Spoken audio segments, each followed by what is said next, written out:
The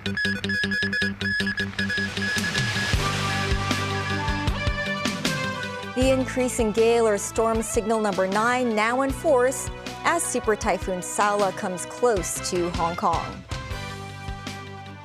Preparations for the approach of Saola in flood-prone areas around the city. And Thailand's king commutes Thaksin Shinawat's prison sentence to 1 year.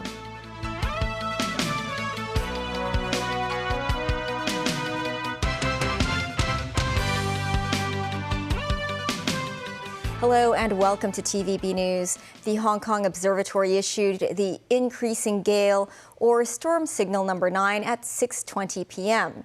The weather forecaster said it believes the strong winds from Super Typhoon Saola will significantly pick up later this evening. It expects the impact to be at its strongest between this afternoon and midnight. High-altitude cloud images show Saola has a double eye wall structure and might continue to gain momentum. The observatory is assessing whether to issue the hurricane signal number 10 later, depending on local wind changes. Timothy Lee has our top story. Continuous squally showers drenched areas around the Hong Kong Ferry Pier throughout the afternoon. Unforgiving winds could be seen bending umbrellas out of shape. These are just some scenes in the city today, as residents waited for the impending arrival of Super Typhoon Saola. Early on Friday evening, the tropical cyclone was concentrated around 90 kilometers southeast of Hong Kong. Weather authorities forecast the tropical cyclone to continue on its northwest trajectory at a speed of 12 kilometers per hour, edging towards the Pearl River estuary. Senior scientific officer of the observatory, Lee Shuk-ming, said according to the current path of Super Typhoon Saola, it will skirt along the south of the SAR at a distance of 40 kilometers sometime around midnight. Images taken by the government flying service captured Saola undergoing a weather phenomenon known as the eye wall replacement cycle. Lo Wing Mo, a former assistant director of the observatory, said it is a common natural occurrence in strong typhoons. Most of the time, we know that for very strong typhoons, they do have an eye wall. It is where the strongest upward convection occurs. So when we talk about the intensity of the typhoon, it always meant that it's always referred to the maximum wind that occurred at the eye wall. Regarding the emergence of the secondary eye wall, Leung said it will lead to further intensity of strong winds. It will take over the old eye wall and become a new one. So eventually, we only have one eye wall. This is a process involving a lot of energy transfer, a lot of energy replacement, and so forth and so on. So at a certain point in time, the intensity of the typhoon will weaken a little bit. But after the completion of the eye wall replacement, it will intensify again. The weather expert also warned of the possible danger the tropical cyclone could cause in the SAR. We don't know when it will be completed. If and when it is completed before it reaches Hong Kong, then Super Typhoon Saola will remain is a very intense intensity.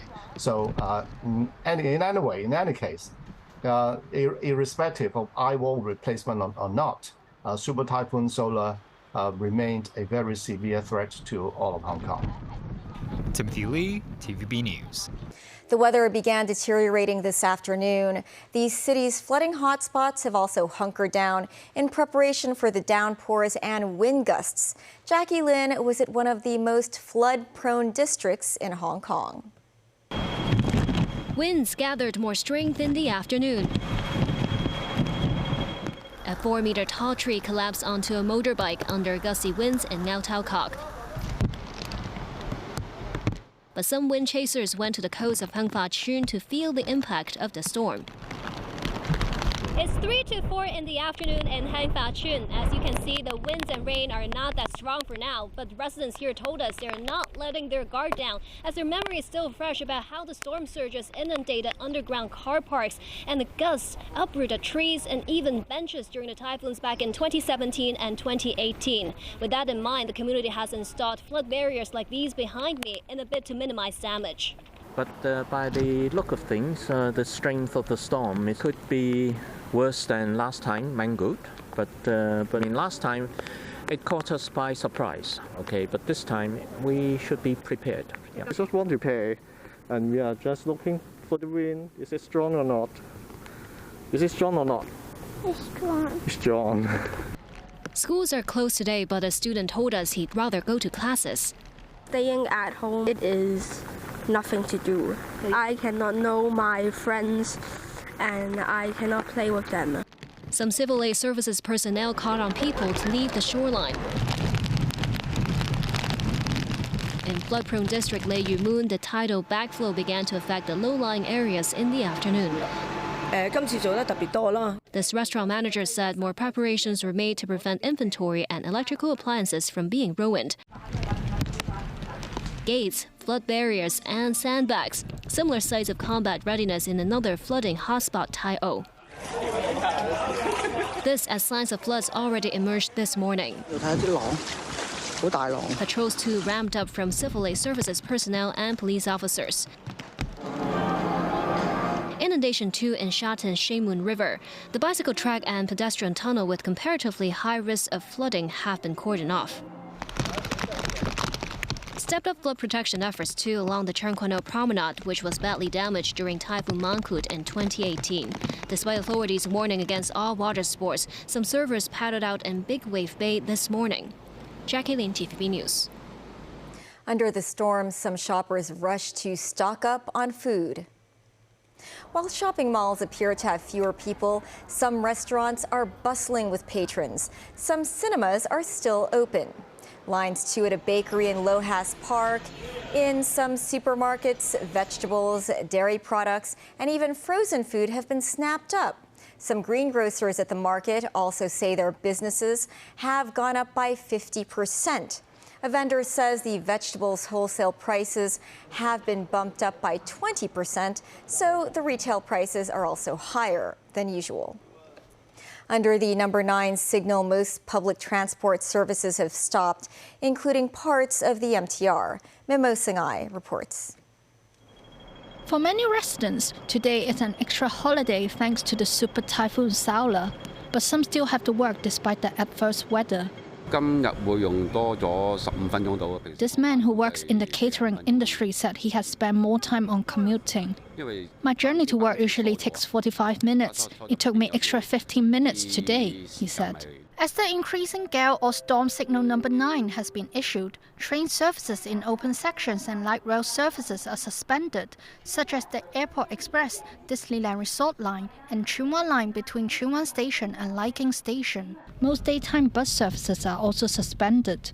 While taxi services are still available, some people said the cost of each journey shot up. Meanwhile, public services are suspended, including general outpatient clinics.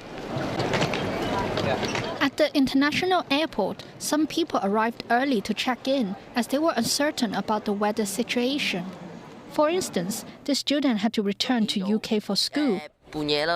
We arrived at the airport in the middle of the night, he said.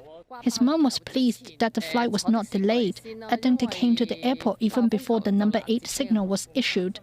Airport authorities said while about 600 flights were able to take off today, 460 flights were cancelled.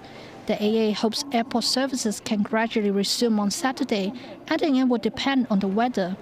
Nonetheless, the airport will remain open, with staff providing food to stranded travelers. Mimosanai, TVB News. Former Thailand Prime Minister Thaksin Shinawatra has had his prison term of 8 years reduced to 1 by the king. The monarch's decision was published in today's Royal Gazette. Shinawatra returned to Bangkok last week after 15 years in exile. The ex-leader has been convicted of abuse of power and was immediately sent to jail on his return, but was later moved to a prison hospital because of frail health. Thailand's king said Thaksin was a prime minister and has done a good job for the country, the people, and is loyal to the monarchy. Thaksin was removed as prime minister in 2006 in a military coup, but is still a popular political figure in Thailand.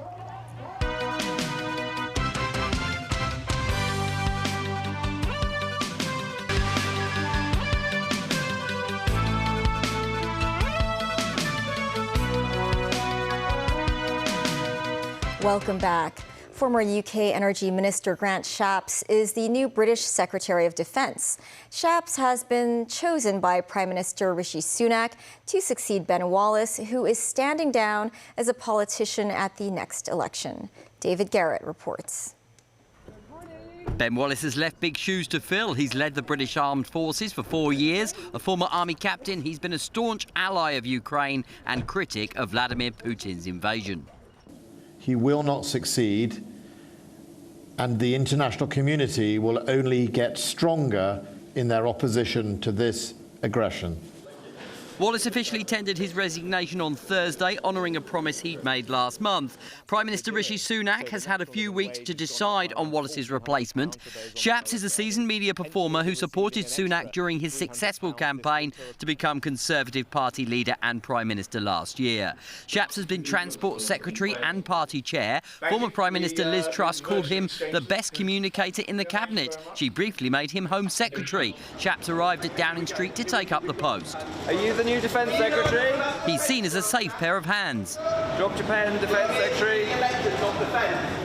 Later he arrived at the Ministry of Defence to take up his new role and meet his advisers. Shapps has no defence experience. As Energy Minister, he visited Kiev last month, where he announced the UK would guarantee a $245 million export finance deal for Ukraine to buy nuclear fuel from producers, including British companies. The British government named Claire Coutinho as Secretary of State for Energy Security and Net Zero, replacing Shapps.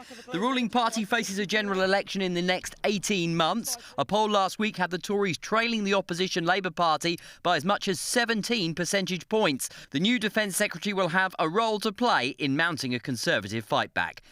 David Garrett, TVB News. More than 150 schools in England were told to close some buildings after they were deemed unsafe.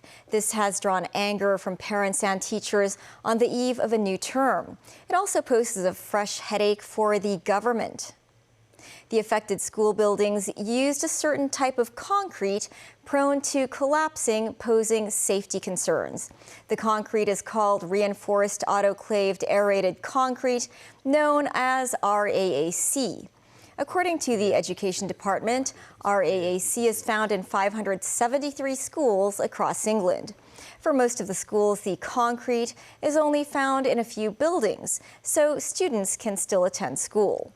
This follows 6 months of strikes by teachers in 2023. Also in the U.S., 2 former leaders of the far-right Proud Boys extremist group were each sentenced to more than a decade in prison on Thursday. The 2 spearheaded an attack on the U.S. Capitol, trying to prevent the peaceful transfer of power from Donald Trump to Joe Biden after the 2020 presidential election.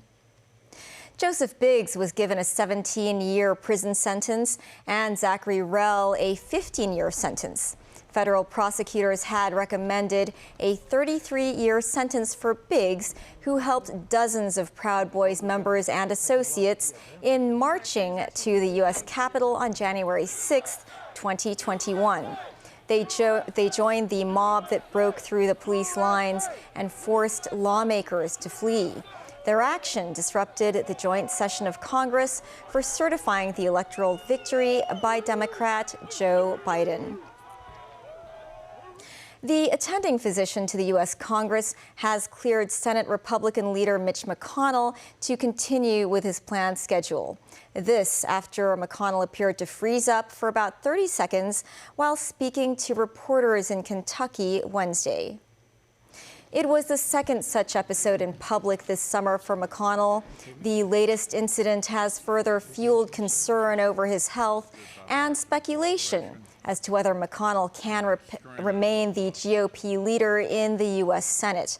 But in a statement, the congressional physician said he had consulted with McConnell and his neurology team and had evaluated the incident. And the physician has informed the 81-year-old that he's been medically cleared to continue with his schedule as planned. In March, McConnell suffered a concussion and broke a rib after falling and hitting his head. His doctor remarked that lightheadedness is not uncommon in concussion recovery. Pope Francis has arrived in Mongolia for a 4-day visit. Mongolia has only 1,500 Catholics in a population of just 3 million. The Pope has made it his mission to visit places where Catholics are a minority. Mongolia is a predominantly Buddhist nation, so many people in Mongolia are not bothered about the papal visit. Still, he received a state welcome with a military guard and red carpet. After his 10-hour flight, he was offered solid yogurt, which is the traditional Mongolian welcome. The 86-year-old now needs a wheelchair. The Pope sent messages of goodwill to all countries he flew over, which included China. He told President Xi Jinping that he would pray for the well-being of the nation. That is the news. Stay safe and try to stay dry. Bye for now.